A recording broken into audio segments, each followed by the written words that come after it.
ये प्रधान जी बैठ जाइए। पूरी ग्राम सभा आपके भरोसे बैठी है, आप कहाँ जा रहे हैं? यहाँ पर तक्षशिला आईएएस के भैया बैठे हुए हैं, फाउंडर बैठे हुए हैं, जहाँ पर दो पूज्य गुरुदेव बैठे हुए हैं। जहाँ हम काव्य पाठ कर रहे हैं वहाँ योग्यता की कोई कमी ही नहीं भाई साहब। आप तालियां मैं नहीं कहूंगा बजाओ, चाची तुमको कसम है तुम जरूर बजाओ, तुमने किसी के लिए नहीं बजाई। कि खाते हैं दया लोग इस चेचित को देखकर, हमको लड़ाइयों से गुजरना नहीं पड़ा। अरे चेहरा था ऐसा देख के कुत्ते चले गए, हमको तो धक धक भी करना नहीं पड़ा। काला दिवस मेरे लिए था, सौर दिवस मेरी पत्नी के लिए था। मैं शारदे को प्रणाम करता हूँ। बैठ जाऊं कि पढ़ूं? नहीं आपको पढ़ना है। अच्छा बता दो, सही किया। माइक वाले भी ये कह रहा था अर्पित की इसकी आवाज बड़े वो है। मैं पढ़ने आता हूँ तो सब ठीक है, मैं भी माइक का काम करता था, मुझे सब मालूम है।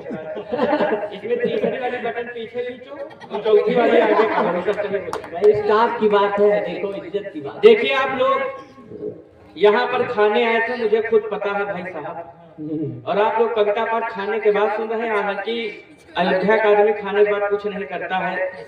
इस पावन मंच को प्रणाम करता हूँ। मेरे लिए आज एक विशेष उपलब्धि है। प्रधान जी बैठ जाइए। पूरी ग्राम सभा आपके भरोसे बैठी है, आप कहाँ जा रहे हैं? मैं एक बार भी नहीं कहूंगा भाई साहब तालियां बजाओ। आप तालियां बजाने के लिए यहाँ नहीं आए। मानते हैं कि शुभ अवसर है, लेकिन जरूरी है कि हर जगह तालियां आप बजाओ। जहां आपकी इच्छा हो वहां बजाइए। मंच को प्रणाम करता हूँ।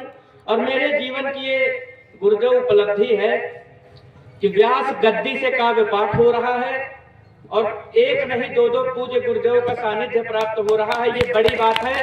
मैंने अपने जीवन में बहुत सारे मंच किए हैं और अभी लगातार मुझे 12 मार्च तक एक भी डेट ऐसी नहीं जब नहीं करना है मंच, लेकिन मुझे लगता है कि इतना समृद्ध मंच है। मेरे लिए ये मायने नहीं रखता कि कितने लोग यहाँ पर बैठे हुए हैं। भाई साहब मैं आपको एक जानकारी दे दूं। बैठ जाओ, क्यों बार बार हाथ पैर जोड़ रहे हो? बैठो। अच्छा गुरु जी का आशीर्वाद ले रहे थे? चले संदीप भैया गुरु जी का आशीर्वाद ले रहे थे। मेरे लिए ये मायने नहीं रखता। माइक वाले तुम अभी भी सही कर लो भाई, तुमको मम्मी कसम है तुम्हें अभी भी तुम्हारा माइक गड़बड़ है, इसको सही कर लो। दरअसल ये भागवत वाला माइक है, इसको ये नहीं बताया गया कि अनुभव अज्ञानी काव्य पाठ करने आ रहे। मेरे लिए ये मायने नहीं रखता। मैं उन्नाव की धरती से आया हूँ, महाप्राण निराला की धरती से आया हूँ। बनारस में एक कवि सम्मेलन चल रहा था। अभी दुर्गेश भाई कह रहे थे कि श्रोता बहुत आने थे, आए नहीं। मेरे लिए ये बात मायने नहीं रखती कि एक श्रोता बैठा है कि 10। बनारस में एक कवि सम्मेलन गुरुदेव चल रहा था। मंच पर 20 कवि और सामने 200 श्रोता। अंतिम कवि आते आते मंच पर केवल एक कवि और सामने एक श्रोता।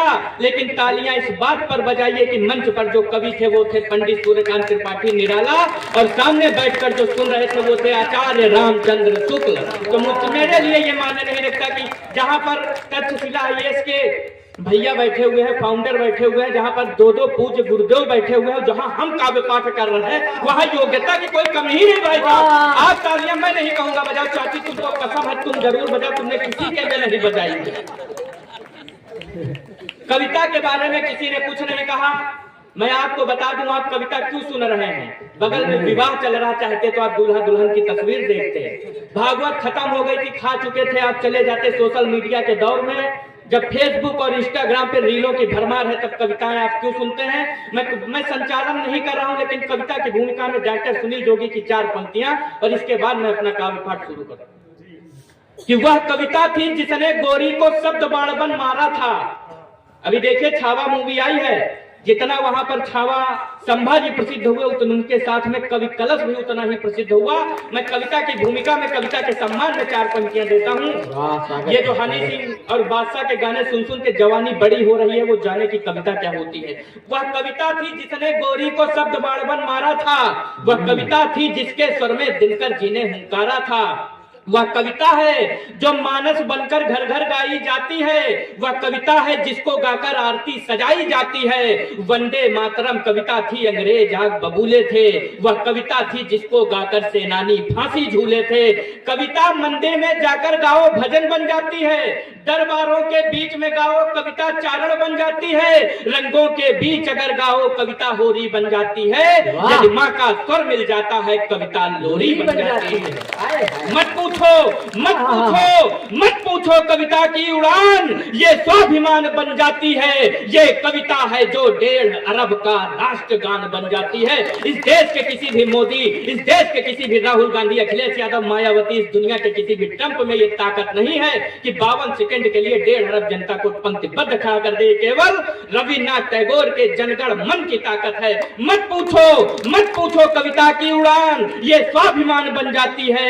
ये कविता है जो 1.5 अरब का राष्ट्रगान बन जाती है। यह देश कहीं ना सो जाए, रातों को जागा करते हैं। इनकी खुशहाली की खातिर ये मन्नत मांगा करते हैं। मीर कबीर सूर के वंशज इनका वंदन करिए और दोनों हाथ उठाकर कविता का अभिनंदन करिए। बोल आप देखिए जगने लगे, कविता के बाद फिर देखो पटाखे फूटने लगे।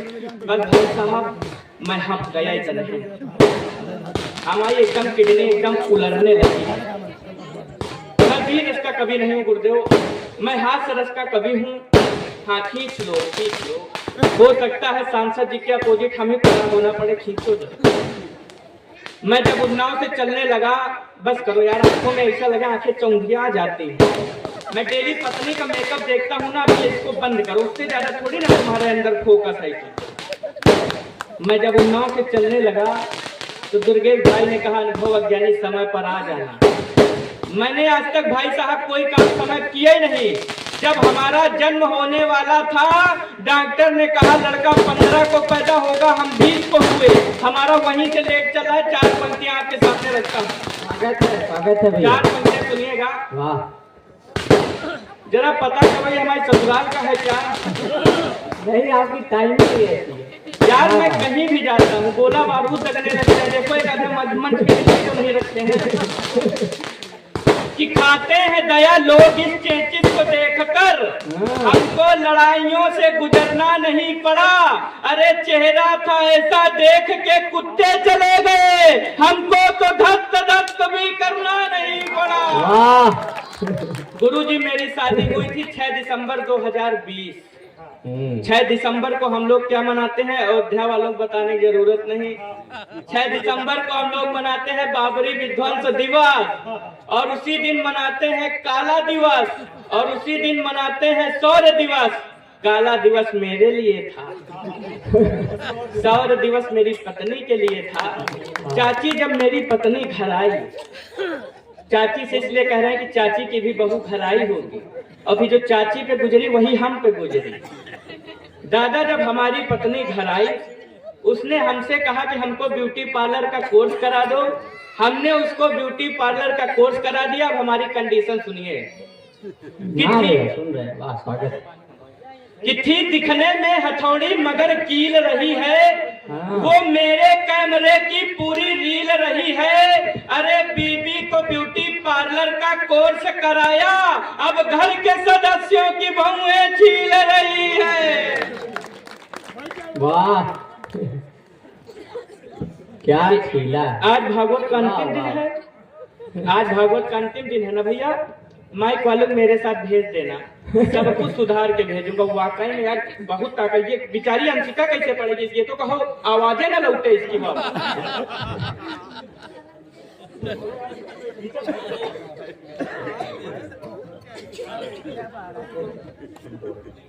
कोई बात नहीं है, 4 पंक्तियां और सुनिएगा। काव्य पाठ तो मैं बहुत देर कर सकता हूँ, लेकिन माइक साथ वाकई नहीं देना। जब मैं नहीं पढ़ पा रहा हूँ, अर्पित बेचारा इतना चिल्ला चला गया, इसका पेट हाँक गया हो। अभी देखते हैं 10 मिनट बाद उतर के जाएगा। उसी कंडीशन में भाई साहब हम भी ना केवल 4-6 छंद सुन लीजिए। अभी वैलेंटाइन डे वीक मनाया गया गुरुदेव। वैलेंटाइन डे वीक में लड़कियों से प्रेम करने के जो साइड इफेक्ट है वो सुनिए छंद में। स्वागत है भैया। कि शादी यदि भाग कर लोगे, लड़की से आंखों को बना करके झील मार डालेगी।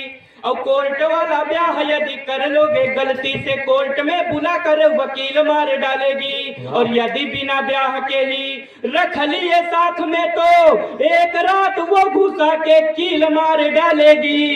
और हो गई अगर किसी फेसबुक वाली से तो घर में बना बना के रील मार डालेगी। हो गई अगर किसी, इससे क्या होगा?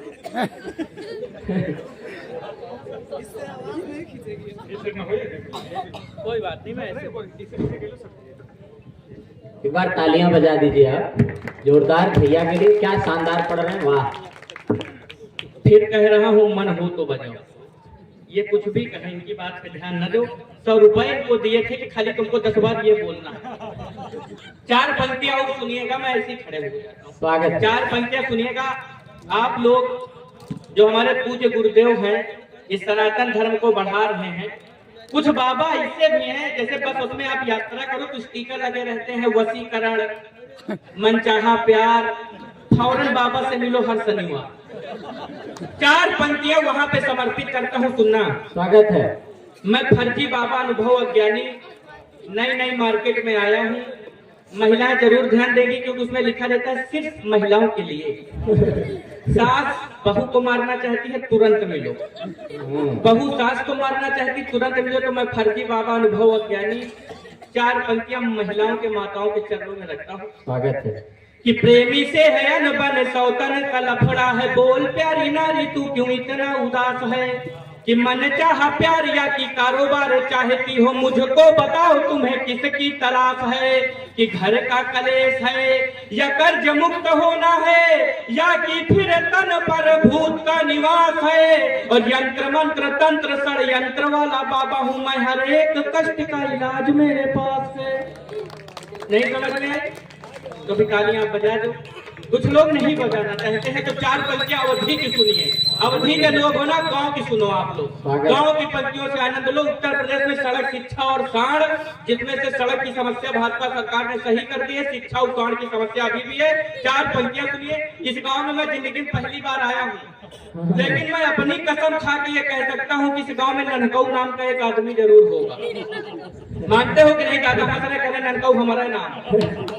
ननकऊ नाम का एक आदमी ताल गांव से जा रहा था। अब कहाँ जा रहा था? यहाँ जा रहा था। ये कोटवा सड़क, ये जो जा रही है पटसन पुरवा, वहाँ साइकिल से जा रहा था। गड्ढेदार सड़क थी, ननकऊ का पेट खराब था। साइकिल के डंडे पर बच्चे को बिठाए थे, पीछे पत्नी को बिठाए थे। ननकऊ पेट खराब था। कविता का आनंद लीजिए। अवधि में पढ़ता हूँ राम जी की। क्या दृश्य खींचा है। मैं मंच पर अवधि नहीं पढ़ता हूँ, लेकिन यहाँ जरूरत है तो मैं सुनाता हूँ, क्योंकि आप लोग ग्रामीण अंचल से हैं तो आप ये भाषा समझेंगे। मेरा जिला उन्नाव है, आपका जिला अयोध्या है, अवध के ही हम लोग हैं तो भाषा आपको समझ में आएगी। ननकऊ नाम का आदमी था, पेट खराब था, साइकिल से गड्ढेदार सड़क पे जा रहा था। डंडे पर बच्चे को बिठाया था, कैरियर पे पत्नी को बिठाया था। कविता का आनंद लीजिए। क्या दृश्य है। तुम ननकऊ के लड़के हो, कितना हंस रहे। कि ननकऊ पेट रहा गड़बड़ पर निकले हुई ससुरारी का, आगे लड़का का बैठा रन, पीछे लड़का महतारी का। गड्ढी गड्ढा में डगमग खूब, रिम्पैडिल तक घबरात रहे, हचकी हचका में ननकऊ ऊपर नीचे से गात रहे। जब पेट खराब होता है ना तो कहीं से भी आवाज निकल जाती है। कि ननकऊ पेट रहा गड़बड़ पर निकले हुई ससुरारी का, आगे लड़का का बैठारन, पीछे लड़का महतारी का।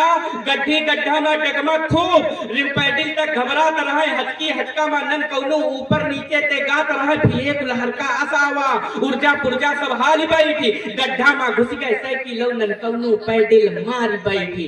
एक तरफ लड़का गिरगा और एक तरफ मेहरारू, पर ननकऊ कहीं बस पेटे में लागे भारू। ठीक कुछ समझ में ना आवा, मानव की किस्मत रूठ गए, ना पहुंच सके शौचालय तक पैजामा मैया। वाह, आनंद आ रहा। तो एक 4 पंक्तियां इसी तर्ज पे औल। कि सर्दी बहुत है रजाई न छोड़ो, पियो दूध सगरा मलाई न छोड़ो। और मेला गरु है भरी भीड़ यही माँ, लहुरी के देखो कलाई न छोड़ो, और राहुल गांधी 50 के हो गए हो रड़ुए हो अब तक, आए हैं देखुआ सगाई न छोड़ो, बने हो कलंदर, उम्र हो गए 70, बुढ़ापा है हावी दवाई न छोड़ो, और भले तू मैं करो तुम बुढ़ापा, कबर माँ है टांगे लुगाई न छोड़ो, और होली में भौजी का रंगबो न छोड़ो, पियो खूब ठंडाई भगबो न छोड़ो, चरही में सानो तो भूसा न छोड़ो, फ्री में मिले तो समोसा न छोड़ो, मारो तो कह देते ठप्पे न छोड़ो, और सत्तारी बैठो तो गप्पे न। प्रधान जी के चरणों में प्रणाम करता हूँ। एक हमारे गांव प्रधान है, बहुत खौहड़ प्रधान, भगवान कसम, मतलब हम आपकी बात नहीं कर रहे क्योंकि आपसे पेमेंट मिल रहा है, मैं कह ही नहीं सकता। मैं जहां ये ग्राम सभा क्रॉस करूंगा तभी आप पे कुछ कहूंगा। देखिए एक बात याद रखिए, प्रधान से हमेशा बना के चलो, क्योंकि ये वही प्रधान है जो 5 साल में ठीक वोटिंग के एक दिन पहले आपको दारू पिलाएगा। आपकी पत्नी आपको दारू पैसे नहीं देगी, वो केवल प्रधान देगा। प्रधान जी ने इतने बड़े बड़े कवि बुला लिए हैं। ये जो हमारा दुर्गेश भाई बैठा हुआ, इसका कल ऑस्ट्रेलिया में कब सम्मेलन था। प्रधान जी ने कहा तुम्हारे घर में हम 4 बाथरूम बनवा देंगे, तो बोले 3 बाथरूम किसके बनाओगे, तो बोले ये सब ना जानो सिस्टम है। ये बहुत अद्भुत प्रधान जी है, मैं आपको बहुत प्रणाम करता हूँ। आपने 20-20 हजार वाले कभी मात्र 200-200 रुपए में बुला लिए, ये आपका टैलेंट है, ये दूसरा कोई कर नहीं सकता। लेकिन 4 पंक्तियां प्रधान जी के चरणों में कि हाकिम की दवा मिलके सब बेईमान खा गए, कुछ घूसखोर पूरा हिंदुस्तान खा गए, और खेत के सब साड़ मिलके धान खा गए, योजनाएं गांव की प्रधान खा गए, संस्कृति देश की विदेश खा गया, महंगाई सजन जी का परदेश खा गया, सपा को सपा का जनादेश खा गया, और मायावती को उत्तर प्रदेश खा गया। इससे ज्यादा कोई अभी लोगों खोल भी नहीं पाएगा। अंतिम 4 पंक्तियां। स्वागत है भैया। अभी देखिए आपके यहाँ चुनाव हुए, भगवान कसम मैं जब बहुत दुखी होता हूँ, वो वाला नहीं सुना। ओके, जो भी कहोगे 200 रुपए मेरी जितनी दिहाड़ी है उतनी करके जाऊंगा। अगर देखिए मैं ब्राह्मण आदमी हूँ, आप पैसा नहीं दे सकते, आप 20 किलो गेहूं बांध दो, 200 से ज्यादा है। और एक मैं आपको जानकारी दे दूं, आपके ही जिले में और आपके ही यहाँ से ठीक लगभग 15 किलोमीटर पे एक देवी जी का मंदिर है, माँ कामाख्या देवी जी का मंदिर। आप में से सब जानते होंगे। 3 मार्च को उस मंदिर में पूज्य गुरुदेव इंद्रेश कौशिक जी महाराज के द्वारा वहां पर कितनी कन्याओं का दुर्गेश विवाह? 3 कन्याओं का। 3 मार्च को कितनी कन्याओं का विवाह है? 3 कन्याओं का विवाह है। 3 कन्याओं का विवाह है, और लगभग 11,000 से 40,000 लोगों के लिए भंडारे की व्यवस्था की गई है। तो मैं कवि अनुभव अज्ञानी आपसे हाथ जोड़ के विनम्र निवेदन करता हूं कि उस दिन 3 मार्च को आप वहां जरूर जाइए, माँ के दर्शन करिए, और प्रसाद वितरण होगा तो आप प्रसाद चखिए, पूज्य गुरुदेव का आशीर्वाद लीजिए। तो आइए जरूर एक बार माँ कामाख्या देवी की बोलिए माँ कामाख्या धाम की। क्या बात, अब खुले हैं ये, अब खुले भंडारे के नाम पे खुले हैं। मुझे ये बात पहले है बोलनी थी यार, भंडारा भी है, पूरी है, पनीर है, और अनुभव ज्ञानी भी रहेंगे, फुल आनंद आएगा। आइएगा यार, पहले नहीं पता था ये भंडारे खुलेंगे, मैं भंडारे से शुरुआत करता। चलो जब भंडारे की बात याद आई तो मुझे गुरुदेव 4 पंक्तियां भी याद आ गई। 4 पंक्तियों का आनंद लीजिए। ये श्रृंगार की कवित्रियां बैठी हुई हैं, दोनों कवित्रियों को देखो, ऐसा लगता है देश अभी भी पोलियो ग्रस्त है। देखिए अध्यक्ष जी को देखिए, ऐसा लगता है नहीं कहीं कहीं पोलियो ग्रस्त है, कहीं कहीं अब विकसित हो गया। बिल्कुल आनंद लीजिए। गुरुदेव प्रेमी के कब्ज था, पेट की समस्या थी, और प्रेमिका उसको क्या सलाह दे रही है भैया? भैया का नाम संतोष मिश्रा जी, मैं भूल जाता हूँ। आपसे मुझे IAS के नोट्स लेने हैं, आपको मैं कैसे भूल सकता हूँ? 4 पंक्तियां सुना कि प्रेमी को था कब्ज, प्रेमिका ने उसे समझाया, तेल वाला कोई भी सामान नहीं खाना तुम, और पानी को गर्म कर कांच वाली बोतल में भर, फिर धीरे धीरे पेट पे घुमाना तुम। नींबू पानी पीना, जोरदार नहीं खांसना, गड्ढेदार सड़क पे गाड़ी ना चलाना तुम। और जाने मन पेट कल से तुम्हारा है खराब, पूजा कर लेना किंतु शंख ना बजाना। ये होता है ना, मानो गुरुदेव पूछ लो पेट खराब है और शंख जोर से धर दियो तो ये मानो आवाज एक जगह से निकली, मानो वो नहीं करता। मानते हो कि नहीं? यही से मैं अपने काव्य पाठ को विराम देता हूँ। कुछ और भी? हाँ, कुछ और सुना दीजिए। चलो अंतिम पंक्ति है, तो बहुत लोग हैं। स्वागत है भैया, स्वागत है। ज्यादा लंबा काव्य पाठ करो ना तो पीछे वाले मन मन फिर अब शकुन बोलते हैं कि यहाँ से जाने के बाद भगवान करे। बहुत खींचता, बहुत मैं किसी का समय नहीं खाता हूँ। मैं क्यों किसी का समय खाऊंगा? सब 150 में, हम 200 में, हम अपने समय नहीं पूरा कर पाए। 4 पंक्तियां सुनिए। आप यहाँ मिल्कीपुर में अभी चुनाव हुए थे और कसम से मैं बता दूं, जब मैं बहुत दुखी होता हूँ तो आपके जो सांसद रोए थे वो वीडियो देख लो तो मन प्रसन्न हो जाता है कि कैसे यार ये लोग एक्टिंग कर लेते हैं। मुझे तो समझ नहीं आता। तो 4 पंक्तियां सुनिए। अंतिम लोकसभा चुनाव होते हैं, राज्यसभा चुनाव होते हैं, आपके ग्राम में चुनाव होते हैं। कुछ नेताओं की आत्मा मेरे अंदर आ गई। अंतिम 4 पंक्तियां। स्वागत है भैया। कि अडवाणी का अनुभव हो गए, माया जी की चाल हो गए, राहुल गांधी जी का कुर्ता मोदी जी की सवाल हो गए, अरे दिल्ली के सीएम का मफलर लालू जी के बाल हो गए, तन से अभी मुलायम ही है, मन से हम शिवपाल हो गए, ममता जी की साड़ी हो गए, कमलनाथ के यार हो गए, राजनाथ सिंह जी की धोती बाबा का सलवार हो गए, ईरानी की बिंदी हो गए, महबूबा का हार हो गए, पक्ष विपक्ष मिलाकर ही हम पूरी सरकार हो गए। जय हिंद, जय उन्नाव, जय अयोध्या, जय